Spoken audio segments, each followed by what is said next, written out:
It's up to you, New York, New York.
All right. We are back. Welcome back to another episode of the Richie Hicks Jr. Sports Podcast here on YouTube. On tonight's show, we were thinking about some evergreen themes in the midst of the flurry of the NFL previews that we've been doing. We wanted to kind of just have a centered show on a few different topics in the sports world. One of them, what did Deshaun Watson say in that presser? That was pretty bad. So we're going to hit on him. Our New York Yankees heating up as Idris is wearing the appropriate shirt. I myself have our Eastern Conference champions shirt. Ultimately, they won the finals. I got that one too. My New York Yankees cap. What else are we hitting on tonight? We're going to talk about the Keffe D situation. He is on trial for the murder of Tupac Shakur. A lot of complications with regard to how they're going to prosecute him. And if a bigger name is going to be implicated. Netflix had a special on that fella. And what else? We're going to talk about 53-man cutdowns, particularly what's going on in East Rutherford, New Jersey, as one of the better stories of the NFL preseason, Odell Beckham Jr. and his journey back, trying to make the final cut for the 53-man roster of our New York Football Giants. With me, as always, my co-host, Mr. Idris Salam, a.k.a. Bosco from the Bronx. How are you, bro? What's up? I don't care sir. how still garbage. You call it garbage, I call it basura, and it's the same old thing. Yes. Speaking of basura, the performance of Deshaun Watson makes that terrible contract laughable. What's even more laughable was his presser a day before being named the starter for the Cleveland Browns. Now, I mentioned on one of my shorts, somebody was engaging with me that says that Shador will get the job. It's a lock. And while I admitted to the young man that I was conversing with that Shador Sanders is probably better, when you're paying a man that kind of money and you don't have the ability to just get rid of him or have somebody get that money off your hands, sometimes you got to let him play. Now, former head coach of the Giants, Brian Daboll, one thing I appreciated about him, he didn't let Kenny Golladay play just because of his contract. He's like, I didn't sign you. Nope. But it's not easy when you gave this guy a historic contract, which has actually swung the whole quarterback market completely out of shape. And this is where we are now. So Deshaun Watson is the starter for the Cleveland Browns. Why do I care about that, and why am I going to make you care about it? Idris, when you consider, what was it, the 17 or so accusations made with massage parlors for inappropriate sexual deviance, a lot of money thrown towards potential victims, innocent until proven guilty, of course. He wasn't convicted of anything. But having said that, the court of public opinion is very powerful. Deshaun Watson in his presser was talking about, his displeasure with Cleveland fans because they cheered when he tore his Achilles. Now, I recall you and I spoke about this And we were both in agreement that it's never cool, especially when you're in the facility, in the building, in the crowd, to make fun of a severe injury. But having said that, it's also not cool to be a big bitch when things are not going your way. And now they name him the starter. And, we talked about quarterback purgatory for these Browns. I'm going to try not to completely phrase my late father when he told me this about men making mistakes, but I'm just going to say it in the G-rated way. He said, nobody could jerk you better than yourself.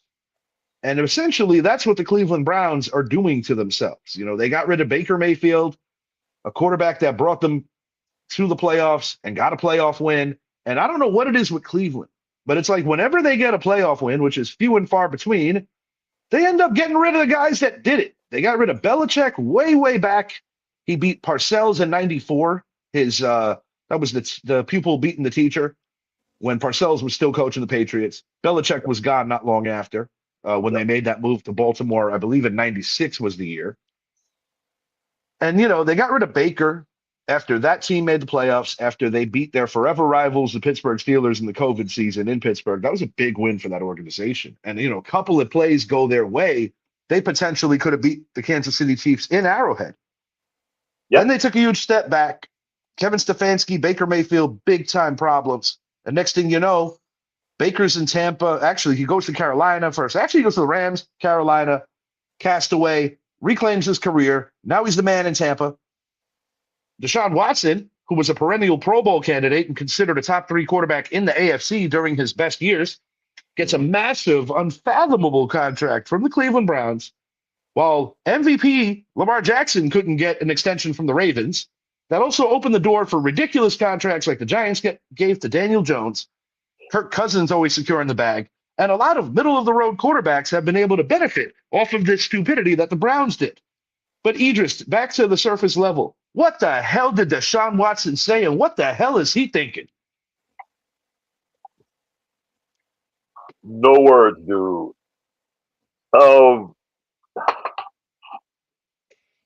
He hasn't played much since he got season. When he did play, he didn't look good at all. He looked like he looked like a backup. He did. He looked like a backup. This preseason, he did. He looked like this preseason. I would take what's his name, Tommy DeVito, over because DeVito looked pretty good. I would take DeVito over Deshaun Watson. I tend to agree. Now, what he said, he's right about what he said about the fans cheering. Yes. However, dude, people are tired of your shit. Let's just take the accusations out of it and keep it football. Yeah.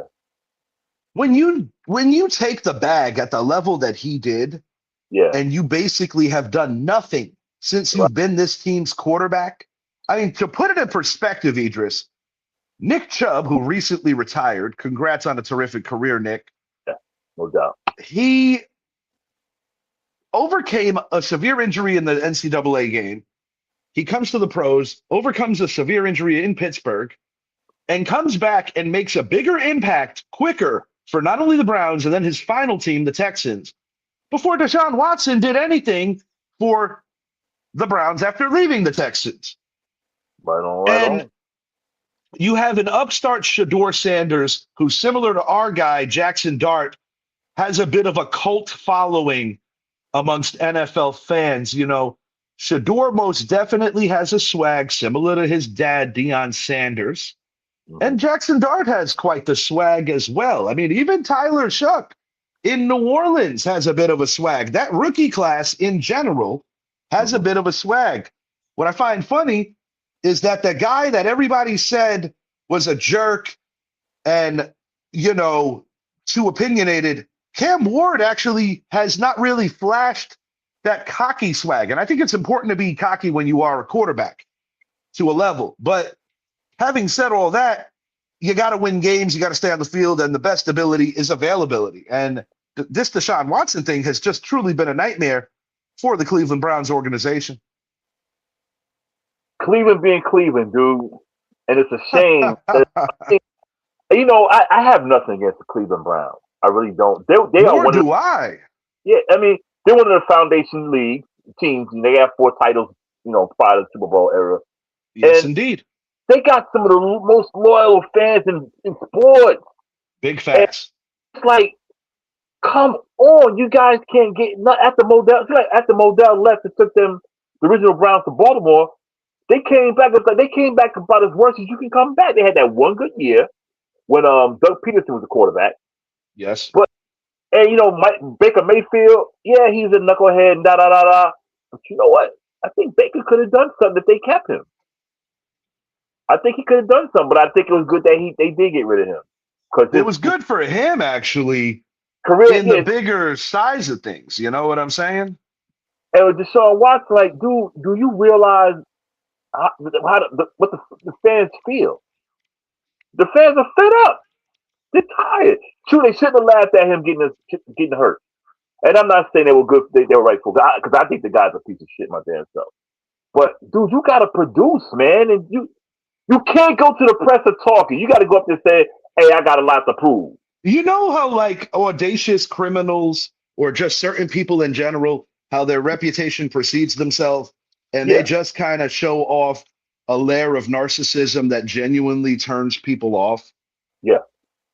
I feel that in Deshaun Watson's case, he was Hmm. kind of flashing that at this presser. And it is literally like the dumbest shit you could do when you consider that you already are literally the most hated man in the NFL today. And I don't even think that's debatable, Idris. It's not debatable. He's the most hated man in the NFL. He really is. It's He crazy to me. he has to know that. Like, dude, you've done nothing. Let me take these glasses off. You've done nothing. Nothing. They're paying you an outlandish contract that you shouldn't have gotten, and you've done nothing. Nothing. This has the stench of the Hmm. Albert Hainsworth contract that was really ridiculous. But the God's honest truth, Idris, this is worse because he plays a more important position than Hainsworth. Yeah, yeah. This is worse. You know, Hainsworth has got a bad contract, but up until that point, he's a pretty good player. But and Well, Deshaun Watson was too. But the thing is, like Deshaun Watson, dude, you just came off the probably one of the biggest scandals in the last 20 years. You've done nothing, dude. Nothing. yeah, it's pretty disturbing when you look at it from that lens. Um, Keeping Did I? it in perspective, this is how I think it goes. Yeah. If the Browns get off to a horrific start, Oh, Shador will be in by October because they're going to have no choice. But if yeah. they continue to march Watson out there and Shador's rotting on the bench, I'm going to say this now. Yeah. I have a feeling that Shador's camp is going to literally apply pressure upstairs and be like, we're not going to stay here. You got to make a deal or you got to figure this shit out. And they also Yeah. have Dylan Gabriel out of Oregon, who I believe is the third stringer. Yeah. Um, this is just a terrible situation through and through. I know Baker Mayfield's probably laughing, and I'm sure Yeah. somewhere, even though Bernie Kosar made a, kind of, forgave them or whatever, he'll probably be laughing too somewhere.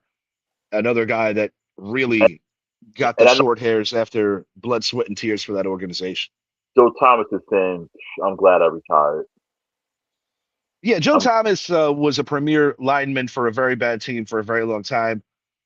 Nick Chubb probably shaking his head because, he played the game the right way. He gave that team his all. yeah. But it just seems like this is an organization that just keeps shooting themselves in the foot. And It's like they can't. It's like they can't. You know, so let me tell you a quick little Aesop tale. It's an Aesop tale about the frog and the scorpion. The scorpion standing at the end of the water. He wants to get across, but the scorpion can't swim. Even though he could be considered as a land crustacean, he can't swim. He sees a frog over there. He says, "Mr. Frog, can you take me across the water?" The frog says, "No, I'm not taking you across the water because you'll sting me and we'll die." mhm. It says, "No, I won't. That's why I'm not going to do it. Please take me across." So the scorpion gets on the frog's back. They go across, get halfway across. Frogs feel a sting. He said, "You stung me. Why did you sting me?" The scorpion says, "This is the Cleveland Browns. It's in my nature. I can't help myself." And the frog says, "You fool, we're both going to die." That's the Cleveland Browns. They cannot help themselves. Now, Idris, what did you say recently to me about another situation about doing the same thing over and over again to no avail? Insanity. Yes, indeed. And what is most important? Expecting a different result. Right. And in order to get a different result, you have to work on yourself. And that's going to take us to East Rutherford, New Jersey. New York Football Giants, Odell Beckham Jr., according to many in the media covering this story, he's signed to a veteran minimum deal, trying to make the team one way or the other. If the Giants only run with 6, it's going to be very difficult for Odell to make the team. If they run with 7, I think his chances are better. And this is in lieu of Juju Smith-Schuster being released. Yeah. But what's interesting about this is I read an article today that has Odell just missing the team. What's interesting about this is, let's say if it doesn't go Odell's way with the Giants, I actually believe that what he's done thus far in the preseason, just being about football, being an encouraging guy, it will be sad if he doesn't make it. But I don't think this is the end of his book, because I actually think his stock has slightly been risen. I think Braxton Berrios is obviously more vital if it comes down to those two, because he's a special teamer. Yeah. But there's another young guy that's kind of coming out of left field. I believe his name is pronunciated or spelled Cambre. I don't know how that's pronounced, but he might be the guy that knocks out Odell. But here's the thing, right? You have a recent injury to the Houston receiving corps. If the New York Giants find a way to deal either Darnell Mooney, who they have under contract and he's very tradable, or Darius Slayton, ding, ding, that's the guy I would trade first, maybe to Houston or maybe to somebody looking for some receiver help. We'll see. But I'm going to say this right now.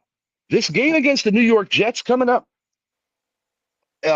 it's going to be massive to decide if whether or not Odell Beckham makes this team. And thus far, it's a mixed bag. He's shown that with the ball in his hands, he can still make people miss. He's also shown that he's dropped a couple of balls he should have had. Yeah. But I think his intangible is the leadership aspect. They also have a battle at fullback that obviously Patrick Ricard is going to win. But his backup is one of those guys, too, that you're like, damn, that's not a player we want to lose. Yeah. And then you have to ask yourself, who can we pass through waivers and still be able to keep on a practice squad? Because sometimes it's scary to let a guy out because you're assuming, oh, we can keep him and then we'll figure it out as the season moves along. And sometimes somebody else claims him. My prediction is Odell Beckham Jr. will make this team. And I think it's going to be by literally a hair. But I think the Giants are going to thank themselves for doing it, and I hope I'm right. But I do think Odell is going to make this team. I think he's going to make the team. He's had a couple of drops, but he's had a history of dropping passes though. So I'm not going to I'm not going to really put that against him. Because I've seen him when he does has the ball, the guy's still dynamic. No question. He's still dynamic, and he can return punts and kicks. I mean, will they use him in that capacity? Who knows? But that's the interesting thing, and I'm glad you said that, Idris. If Odell Beckham Jr. goes up to Coach Harbaugh and says, hey, I'm willing to be one of those guys on special teams if it's the difference between being on the team or not. Yeah. And when you consider that, along with his skill set of still being a very good route runner, even in his older age of his career, I just would hate to see the Giants let him go, and then you find him on a contender, or even worse, somebody in our division. And I think this is, I'm going to give you an example right now. Mm-hmm. Your cousin, I imagine, would be rather happy if Odell was free and he joined the Eagles receiving room. You don't want to do that. That's what I'm afraid of. Now that he's kind of regained his confidence in his career, and even if the Giants do cut him, I think the reason why Odell's going to get another shot somewhere is because the biggest thing that he has shown is professional humility, the complete opposite of what that ass clown Deshaun Watson can't figure out how to do. But look at also, you got to watch out for Dallas. That would really upset me if he went there. Not to mention, we're going to see these guys in week 1.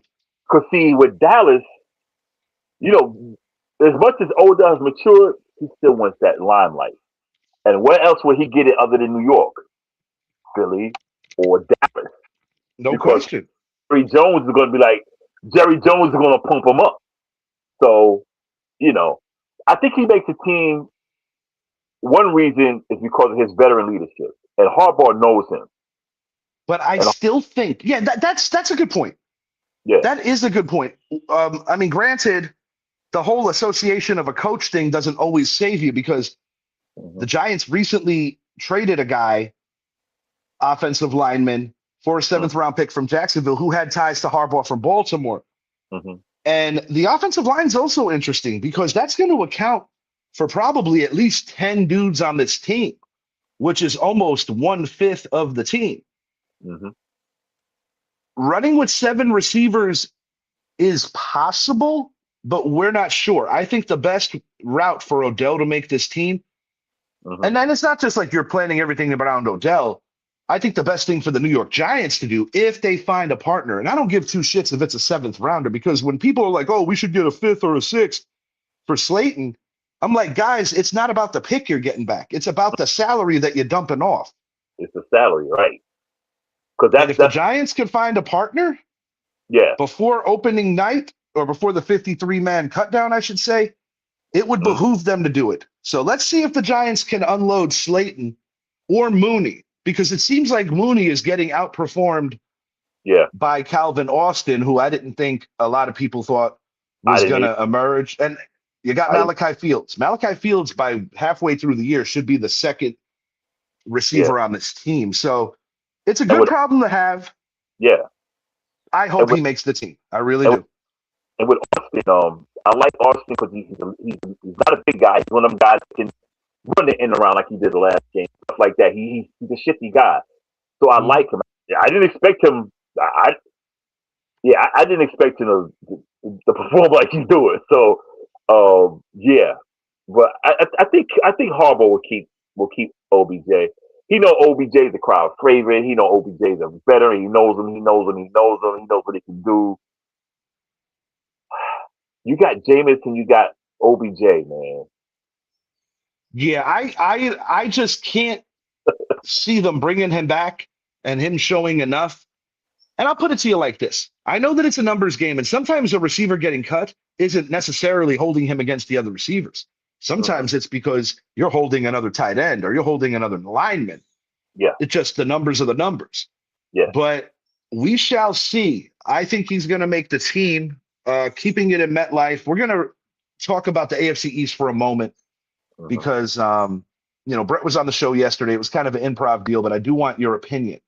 Is this the tank for Arch season in session for the New York Jets? Oh, yeah, they're tanking. They don't have a choice. They're tanking. They're tanking. I mean, I don't even know why they let Tyrod Taylor go. Yeah, I don't either. How bad is this going to be, Idris? That's their schedule. 4-13. They might win 5. They might win 5, but I think Tennessee beats some Green Bay. I say lose, loss. I'm going straight down the line. First, loss, win, loss, toss up, loss. And loss, not for nothing. win. Who the hell did the Jets piss off to have? Hold on. 1, 2, 3, 4.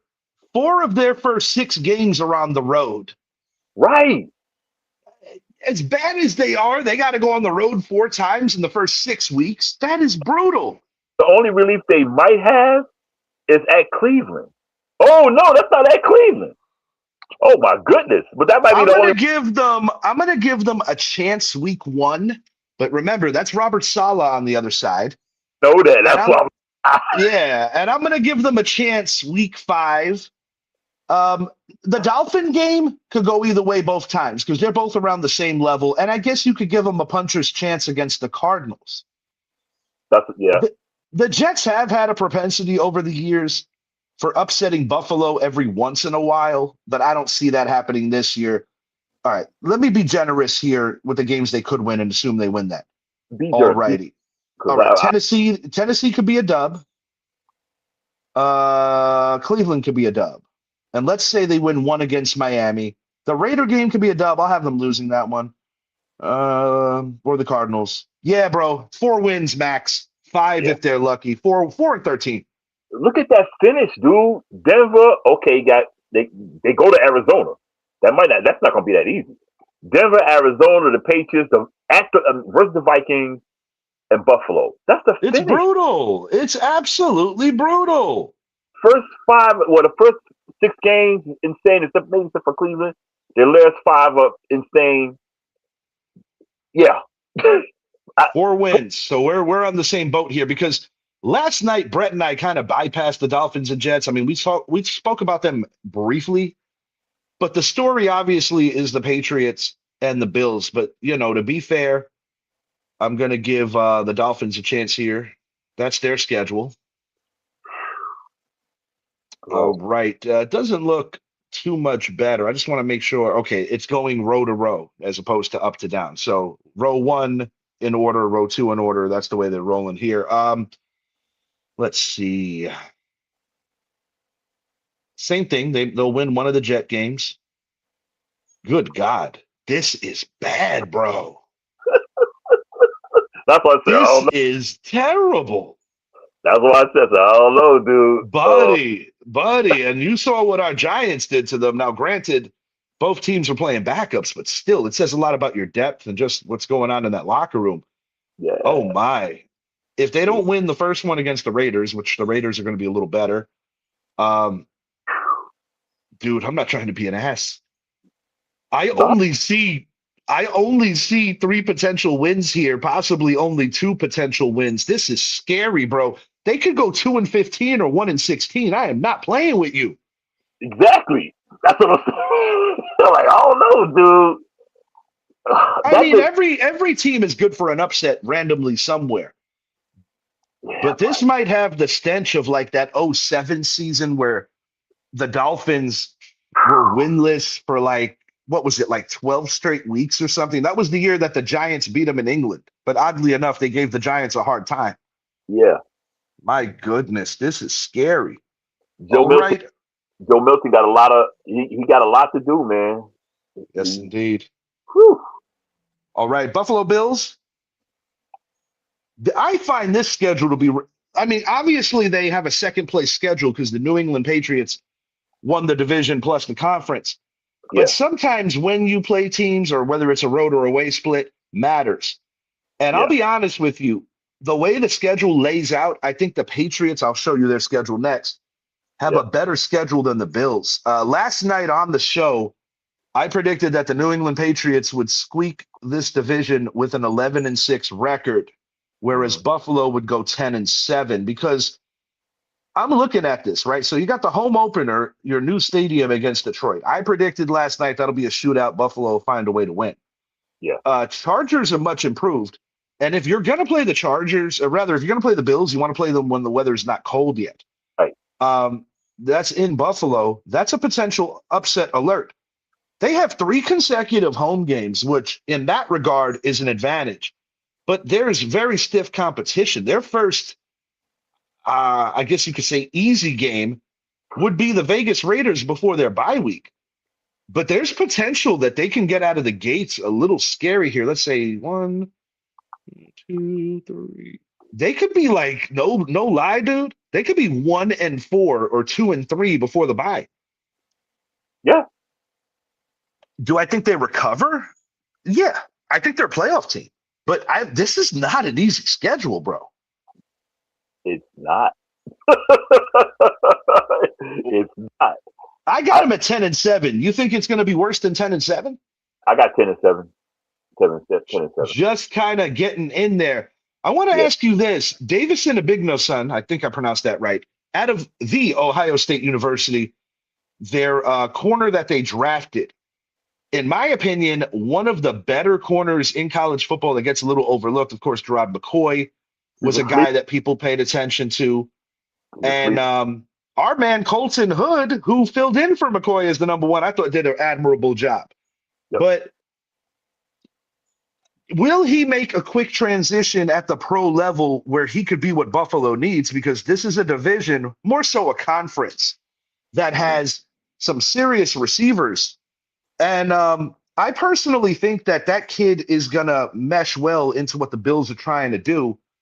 But immediately for Buffalo to be a winner, it's a bit of a task in this division. And I don't necessarily think that the Patriots are better than the Bills. I think that's very close. But what I will say is I think the Patriots are in a situation where they can win this division for a second consecutive year. I think they can. I think Buffalo. I think the change of coach. I think it's going to help Buffalo. I really do, because sometimes you need a different voice. You need a different voice in the locker room, and we've seen it with Tampa Bay when they switched from Dungy to John Gruden. Yeah, and we've seen a lot of places where they just need a different voice. So I always get a chuckle when people are like, "Oh, he won with the other guy's players." Mm-hmm. I'm like, "Yeah, but the other guy didn't win with his players." So there's two ways to always discuss that. Right. That's and I think it's a little bit of both. No knock on Tony Dungy. He got the job done in Indy, and he did get the train rolling the right way in Tampa. A couple of things go differently. In the 99 title game, they could have beat the Rams. Mm-hmm. Sometimes those Tampa teams. Yeah, that era of Bucs football was where they started being legit for the first time in forever. And ultimately, they did beat the Raiders. I'm going to show you the Patriots schedule here. While they open up against the world champions banner night, I think that's going to be a fun game. I like Seattle. They're home. I think they bust up the Steelers. Jacksonville early in the year, that could be a tough one. Brett had them winning in Buffalo and losing in New England to the Bills. But Brett had them winning the division. No surprise to me. They'll beat the Raiders. They'll beat the Jets. Bears will be a close one. I'll give them the edge against the Bears. They'll beat the Dolphins. I think they'll beat the Packers. Lions could go either way. I'll give them the dub there. Upset alert for the Chargers. Chargers are going to be better this year if they're healthy, especially on the O-line. Mm-hmm. Yeah, 11-6 for the Pats. And 11-6 in the AFC, no worse than the 4 seed. Possibly the 3, but definitely at least the 4. Yeah, I'm going to go 11-6. I'm going to go 11-6 too. I think that opener is going to be a tough one. I think the Steelers are going to be a tough one. I mean, I think the first 4 out the gate going to be tough games. Yeah, if you could go 2-2 out the gates, I think you're in good shape. 1-3 is not a death sentence because their schedule will figure itself as the season moves along. Yeah, but they got cream. They got the Raiders and Jets. Bears, Bears gonna be tough in Miami. I don't think Green Bay is gonna be as tough as they have been in the past. I broke it down real simple to Brett. I said the Jets and the Dolphins are terrible, and you own both those teams. Yeah. So basically, if you go 4-0 against those 2 bottom feeders, you basically have to go 7-6 against the rest of your schedule to make the playoffs. So basically, you just have to be a game over 500. So I think they could do that. And that's doable. Yeah. Yeah. But I don't think it's going to be like last year where they won, they win 14 games last year or whatever. I don't think it's going to be like that. I think it's going to be a little more down to earth because the Patriots have a considerably tougher schedule this year. Yeah, I'm gonna go 11-6. because they still got to. Yeah, I'm gonna go 11-6. The second half is a little bit easier than the first half. But I'm gonna go 11-6. Still, there's a possibility they can go 10-7 and still win the division also. But I'm gonna say 11-6. Yeah, that would ultimately come down to division record, conference record, the different tiebreakers. But I do have the Patriots and Bills both in the playoffs. Okay, I'm gonna flip it over to the diamond for a second. New York Yankees, Idris. They're starting to heat up a bit.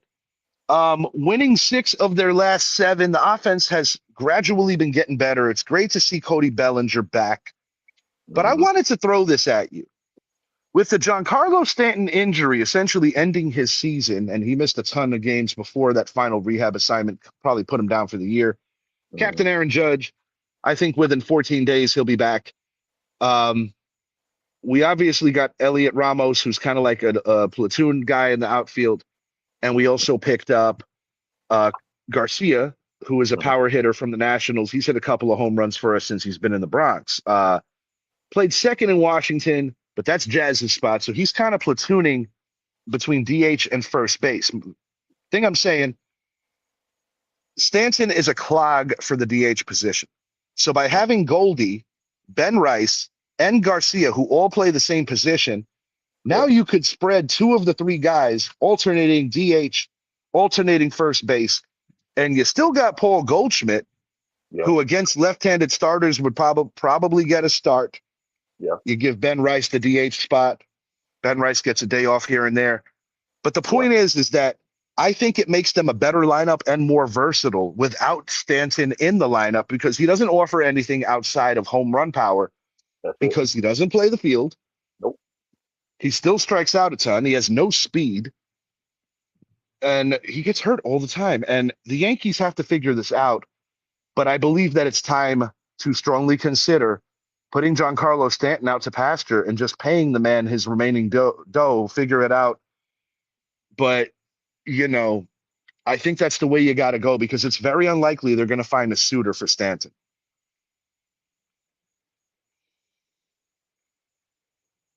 Idris, you still with me? All right. It looks like Idris, his internet maybe froze up for a minute. I'm sure he'll be back in a second. But yeah, that's where I stand with Giancarlo Stanton. I think it's time for the New York Yankees to move on from Giancarlo Stanton. Now, of course, there'll be a labor dispute after this year's World Series in the offseason. We're going to find out how the winter meetings go, and hopefully baseball starts on time next year. But I most definitely think that's going to be a situation that is going to be ever moving. But I don't think we'll see Giancarlo Stanton play again, at least this year, for the New York Yankees. I'm going to give Idris a second to get back in here because our final topic of the evening, I did want to speak on the Tupac Shakur murder trial. As many of you know, Keffe D, who was a shot caller for the Crips, has implicated himself. It's all good, Idris. Just get back in here when you can. He has implicated himself in the murder of Tupac Shakur. So how did this happen?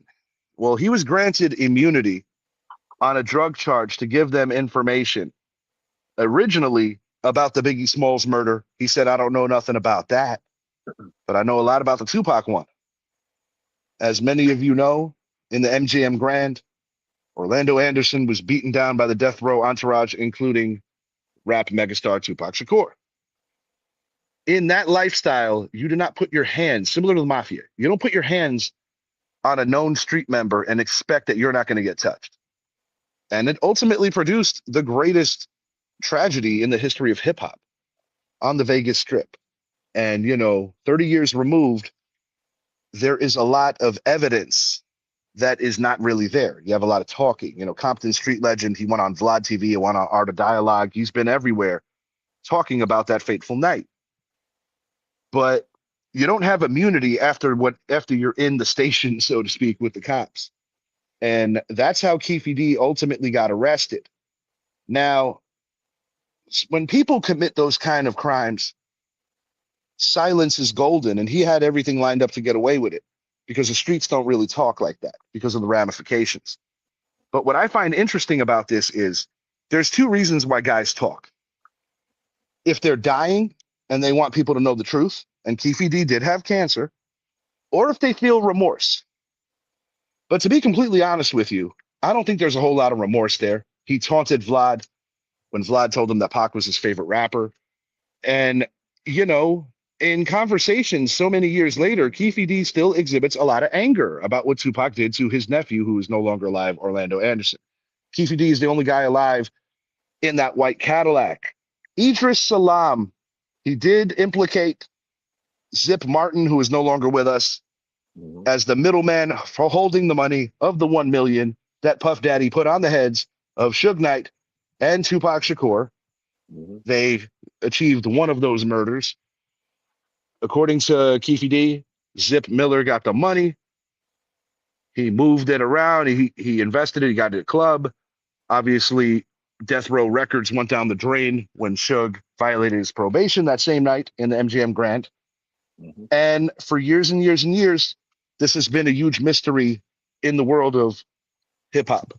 What are your thoughts on how this plays out? And do you think there's enough to implicate an already incarcerated Sean Diddy Combs in a bigger way? I know it's a lot to unpack. I don't know if there's enough. We just have to see. But you know, I think he has something to do with it. You know, I really do. I think it's the worst kept secret in hip hop at this point. Yeah, and I feel he has something to do with Biggie dying too. I'll be honest with you. That's just my opinion. And while flamboyant and not the manliest thing to put your hands on women, and you know the bisexual rumors, and we all know about the craziness in that Netflix thing. 50 Cent, you know, brought to a lot of people's attention that he even said it in his song. I'll put $1 million on your head. Yeah. Yeah, I think, and you know, even taunting the dead after the fact. Yeah. That song, similar to Who Shot Ya, should have never been released. Never come out. Now, granted, Who Shot Ya was recorded years before the attack in Quad. But having said that, Diddy knew what he was doing. And even the Rolling Stone cover, this was a positioning for multiple years, you know, kind of lining up Biggie. And Biggie did something for Junior Mafia that he didn't do for his own self. He wanted to protect their publishing to keep them away from Bad Boy. And I believe the sister company was BMG that was kind of protecting the Junior Mafia stuff. But the business side, particularly with publishing, with that whole company, even a guy like Keith Burrows, shouts out Zay Fetty. He mentioned to me that he had spoken to Keith Burrows about this situation as well. Put me on to some information about it. But yeah, bro, ever moving situation. And Gene Deal recently said, you know, the former head of Bad Boy Security, now enemy forever of Puff Daddy, said that Keffe is full of shit because he's saying we needed a reason to green light the murder and putting his hands on my nephew. But when you got offered $1 million, you were going to try to hit him no matter what happened. Now, he said he scalped tickets. Orlando was there, but why he was by himself because they sat in different places. I don't care what anybody says. Orlando Anderson was there to draw the attention of the Death Row entourage. Bottom line, I believe that. I agree. I think it's a whole bad situation, and these guys, the way I feel, if you're gonna make songs and you're sitting there talking about murders and all this stuff, and you get in trouble for it, that's your problem. You know, you don't brag about what you did on record because they'll get you for that. But please remind me, who was the artist that is currently facing life that did talk about it in his lyrics in a more direct way? I know. I can't. I don't know. I know who you talk. I know who it is, but I can't really. I can't. It kind of eludes me at the moment. But the point I'm making is, you know, unfortunately, since the gangster rap era, where the Vanilla Ice, MC Hammer, fun times, or even people right before them like the Heavy D's and the Fat Boys of the world, where it was more about dancing, that immediately took a turn when the Chronic dropped. Yeah. And it's crazy when you consider how believable Dre was to so many suburban kids, when you consider where he started, and Eazy-E really put him on blast. And as far as I'm concerned, that is one of the greatest diss songs that doesn't get spoken about enough. Real motherfucking G's. Eazy-E, while not a writer, had a sound that nobody else has ever heard and ever will hear again. Bone Thugs and Harmony were very tight with Eazy-E. Yeah. What a time to be alive, bro. Yeah. It's I want the Tupac thing to get settled, because there's no reason For Mo Preem and for the remaining outlaw, though. I think there's only one outlaw left, if I'm not mistaken. And one left, man. Unbelievable. Napoleon, right? That's the only one left. Only one left. Unbelievable. Yaki Gaddafi, who was the godbrother, basically, of Tupac Shakur, 19 years old at the time, was essentially the only guy that saw everything from his vantage point, because there was a caravan of death row employees, death row security, death row entourage that was behind the BMW. So, for many, many years, people have stayed quiet. Suge Knight's credibility has been questioned because he's changed his story so many times. Whereas a guy like Gene Deal, or the officer who was recently on Art of Dialogue, his name eludes me, was talking a story that, quite frankly, he kept in check with the one he told Vlad almost a decade earlier. So I do think that the first cop on the scene has been very consistent with the challenges of prosecution, but also the challenges of what was going on in that very frantic night, because you had a who's who of everybody, from gang members to pimps to prostitutes to actors to entertainers, all in one small place that evening, similar to the same way that Biggie got gunned down after the Vibe Music Awards at the Peterson. And that entertainment industry is just so grimy. Kadada Jones, daughter of Quincy, former fiance of Tupac Shakur when he was killed, oddly enough, was at that party rubbing elbows with the enemy. These hoes ain't loyal. Sorry, Quincy. It's insane, dude. I don't know, man. It's both. And Faith Evans ending up with Biggie's friend? Come on, bro. Neither one of those guys should be in their graves. Hell no. And while I don't grade who should not be there more, I will say this much. Tupac did a more irresponsible job of keeping it going longer. And while a lot of people were crucifying Funkmaster Flex for his very strong opinions on it, I don't agree with Flex all the time, but Flex was not wrong. And I want to make one thing clear. I was a huge fan when he was running around being Tupac Shakur. And, I'm a New Yorker and I loved both artists. But Tupac hit me in a way at that age that was very meaningful to me. Like similar to the way that Marvin Gaye would touch a generation. Similar to the way that a John Lennon would touch a generation, or a Stevie Wonder.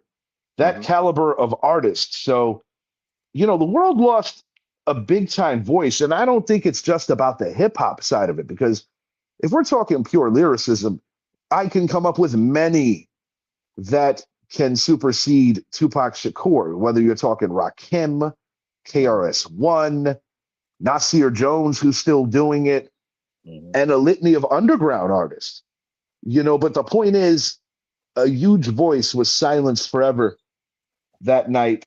And that voice, no matter how you slice it, had that same kind of impact if he would have continued to go like a Louis Farrakhan, like a Malcolm X. Believe it or not. And I do believe Tupac would have been the kind of guy that probably would have started his own company. He would have been accepted in New York again, because they were starting that Death Row East. And it's just a tragedy on so many levels. And, shouts out to the two mothers, Valletta Wallace and Afeni Shakur. Those were two very strong women. And those were women that never stopped fighting for the justice for their respective sons. And no matter what you think about the whole thing, seeing those two women embrace at the MTV Awards back in the day in front of Will Smith, who was presenting an award, a timeless moment for sure. You touched on something about the publishing. Yes, And indeed. Right, because if you get your publishing, you basically own your shit. I mean, look at that nightmare that Mace went through. Look at the nightmare that the Locks went through. Right, Biggie was heated. Biggie was heated the last 2 years on his bad boy run before his untimely demise. And that's the reason why I say I believe Diddy has something to do, because Biggie wanted to do R&B. Absolutely, because he knew there was a lane for that. And you know how I always tell you that there's no Jay-Z without a Big Daddy Kane? There's no Biggie without a Heavy D or the Notorious B1. Nobody wants to acknowledge that. Sorry, Big. Rest in peace. Right. You know, Common Sense and Tupac had influences on certain artists. Yep. You know, and the beat goes on, and the beat goes on, and the beat goes on. There's no Nas without a Rakim. There's also no Nas without a Roxanne Shante, who was a powerful voice from that same era in Queens. Yeah. Yeah. And of course, LL Cool J, while a lot of people want to pigeonhole him into just being for the ladies, if LL Cool J has to handle his business, so to speak, he can get at you in a way that a lot of people would underestimate, because that was also a great hip hop beef, but it was more so kept on wax between Cannabis, who kind of got blackballed by the industry, taking on a guy a little too powerful at the time. And I don't think Wyclef Jean did any favors for him either. But LL and Cannabis did share the stage a couple of years back at the Barclays. LL still snapped the joke on him, but I think it was all in good love and fun, because there's no way those two would have shared a stage if he was out to hurt Cannabis. A great time to be alive. Just for sure. And I miss that era too, because with the exception of Biggie and Pac, which just got so far blown out of proportion, what I admired about guys in that era is that they were able to keep their stuff on wax. Let me ask you a question. Do you ever follow the Panda Chop videos when Cuban Link is going in on the past days of the Terror Squad? Yeah. What are your thoughts on this? I mean, I believe Cuban for the most part, because Joe, in addition to being a known capper, but Joe has a lot of connections, a lot of industry connections. You don't survive in a business that long and keep getting from the bottom to the top, no pun intended, without having those connections and that resiliency. It's a business that's based on resiliency, similar to sports.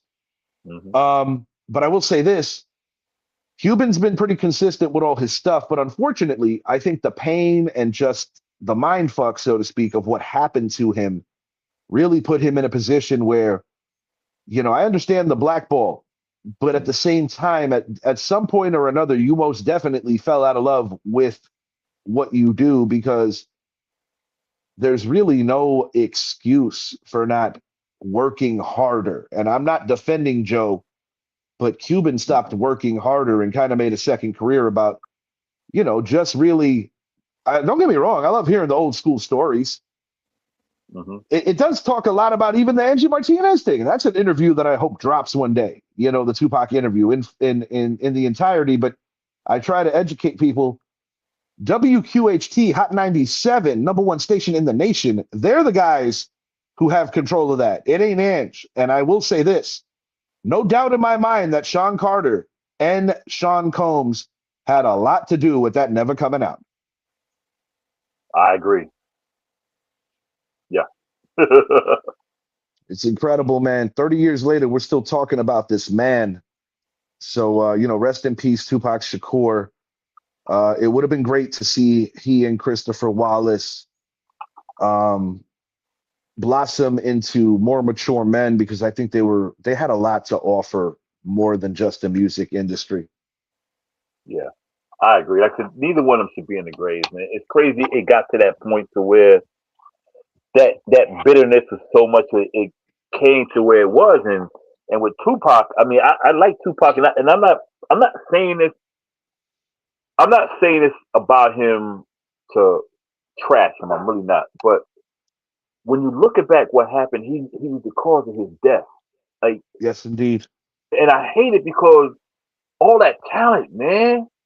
All that talent, and also he was so much smarter than the events that led to his demise, which really hurts on a big level. I cried when Tupac died. I was a 15-year-old dude. I was on my way to see my Aunt Carmen. Mm-hmm. It was my mom's best friend, Ida, from the U.S. Air job, and her two daughters and myself. We were heading to South Florida. And when Pac passed away, I was in tears. I truly was. My mother, trying to comfort me in the moment, took off her bandana that happened to be brown, which matched my Timbs and matched my Nike shirt. And she says, "I'm sorry, babe. I understand your pain. This happened to me with too many people in my era when I was dating your father, whether it was Marvin Gaye or whether it was Janis Joplin, whether it was um, John Lennon." And she proceeded to tie her bandana around my head the way that Tupac wore it. So you can clown me. Thankfully, there are no pictures. But that was my way of honoring him on a day that was incredibly sad for me. And, when you're young and impressionable, similar to when you're young, like Pac was. Pac wasn't that much older than me when he died, only a decade older. Young people do impulsive things. And when you consider the lessons that he tried to teach in his music, it's crazy to think that he would die like that. But I also think that the gang influence, the drugs, because let's be real, it wasn't just weed. Right. And just the paranoia. And I also think like the liberation of freedom, because he was stepping on everybody's neck and he was the most feared man in hip hop when he was loose. And let's be real, Tupac was a loose cannon. He was. You could probably ask 10 people during the prime of his career. He was. He really was. Who he was, and you probably get 10 different answers. But I can honestly say that with the exception in the music industry of maybe like a Richie Valens who was so young when he blew up, or like, even a Michael Jackson as a member of the Jackson 5, Motown 25, Michael Jackson, the way he was able to influence a crowd. So few and far between, regardless of genre, who had that kind of impact at such a young age. Maya Angelou, I remember she said she met Tupac and she said she liked him because but she said she had to calm him down and said, "Hey, young man, calm down a little bit, And it hurts, bro. It hurts because even Ayanna Jackson, like, lying on him on Vlad. Everybody and their mother knows this woman was lying. Yep. That wasn't just about Tupac Shakur, because if you look at the transcripts of that trial, he did not rape anybody. And the charges that he ultimately went to jail with weren't for rape. Hip hop was on trial for that, Idris Salam. That's what it was. And I got news for you. You know how we say that OJ got off because the cops got off in the LA riots? Yeah. The Rodney King beatdown? Yeah. I think Tupac went to jail because Snoop didn't. I really, really mean that. And I'm sorry, man. Philip Waldemarian, rest in peace to him. Yeah. Young person. I'm not judging his life choices. They're all young. But when you get shot in the back, I'm sorry, Snoop. Sorry, bro. I ain't buying none of that one. Me neither. And we talked about it earlier, and I don't care what people say about me. I feel Snoop is an informant. Well, you are one amongst many. Yeah, I felt that way. He's an informant. My friend David Evans, shouts out to the Next Door Strangers. Well, he's the last stranger remaining, because I don't believe Elliot and him are rocking together on that level anymore, but I'm not speculating. Dave does his fair share of shows. I'd love to get out there and check him out in the near future. Dave's got a very unique flow. But I will say this. When he was my roommate some years ago, he told me that Snoop's an informant. And even our very own Brett Bandick has stated that he thinks Snoop's an informant as well. So I have my fair share of friends that share your sentiments, Idris. Yes. I just feel he was, man. I just Yeah, I just feel he was, man. I'm with you, dude. I'm with you. I'll tell you what.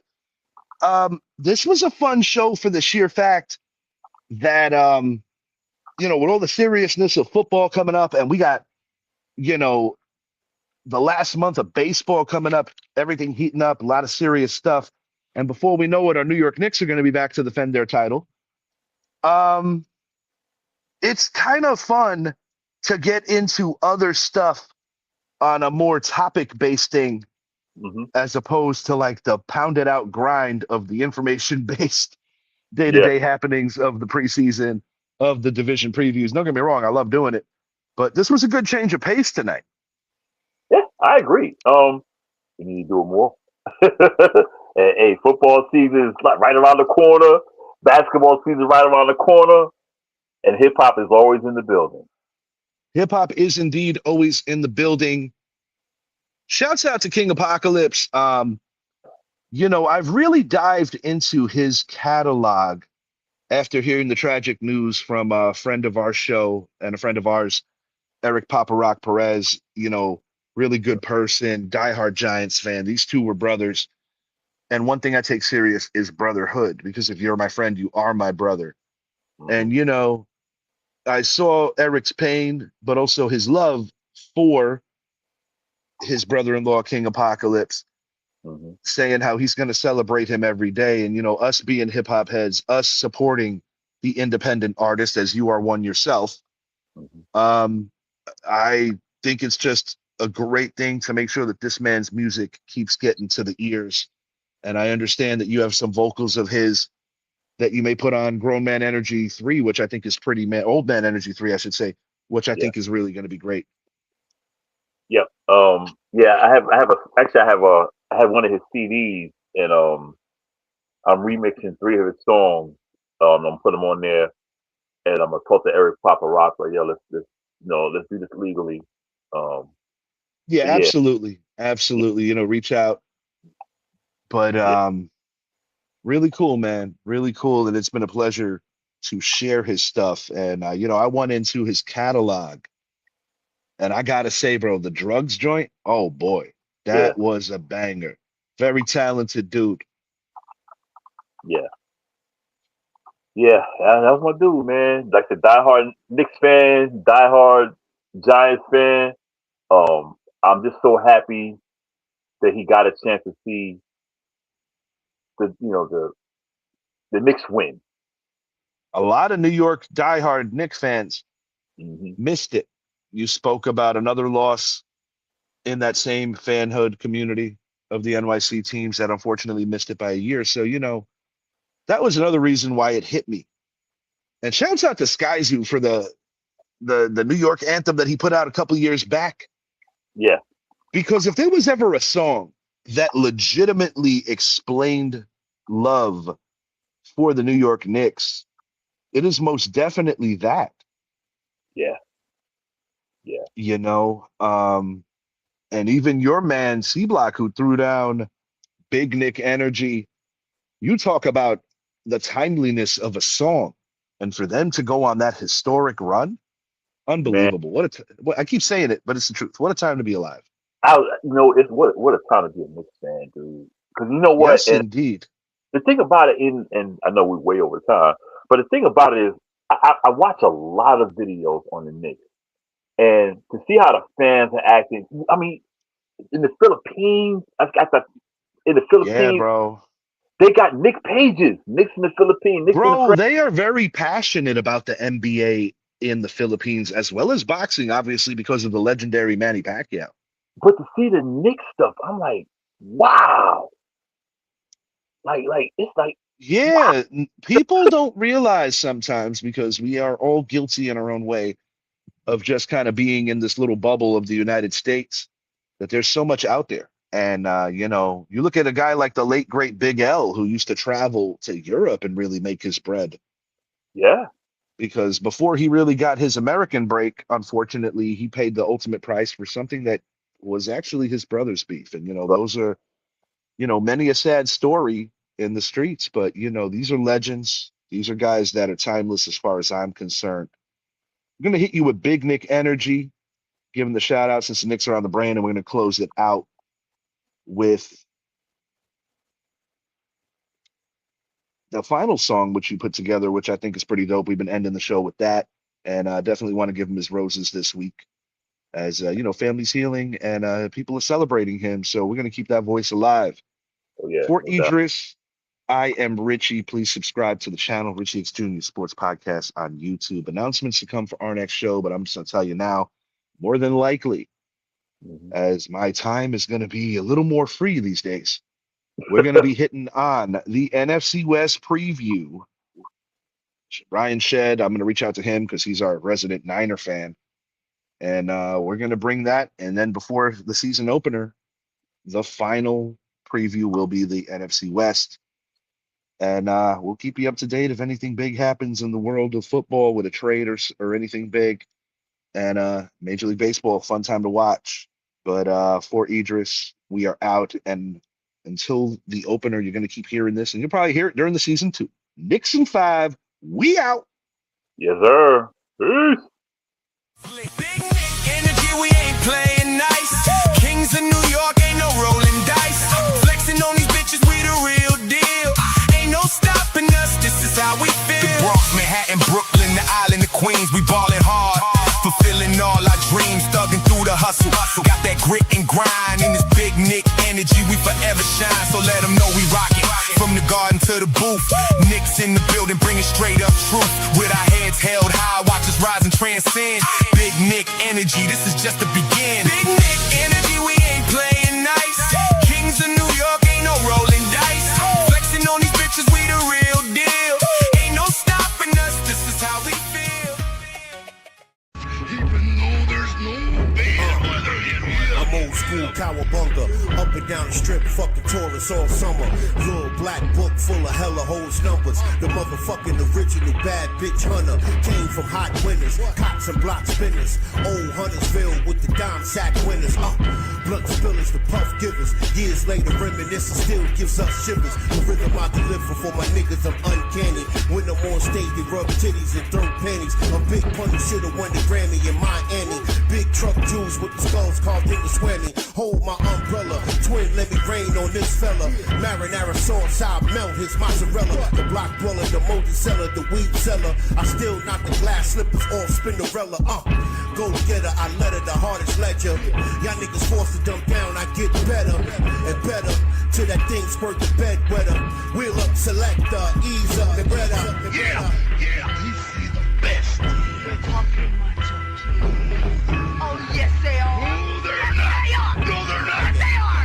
No, they're not. My symphonies on infinite epiphanies. Maintain liquor when around where the bitches be. Street ministry, I hold church here lyrically. I tell bars, I heal my scars spiritually. King tyranny, my reign was your misery. Pain on your brain, the strain was rap history. Let me find out somebody chat about a victory. Brock with the Glock, little viciously.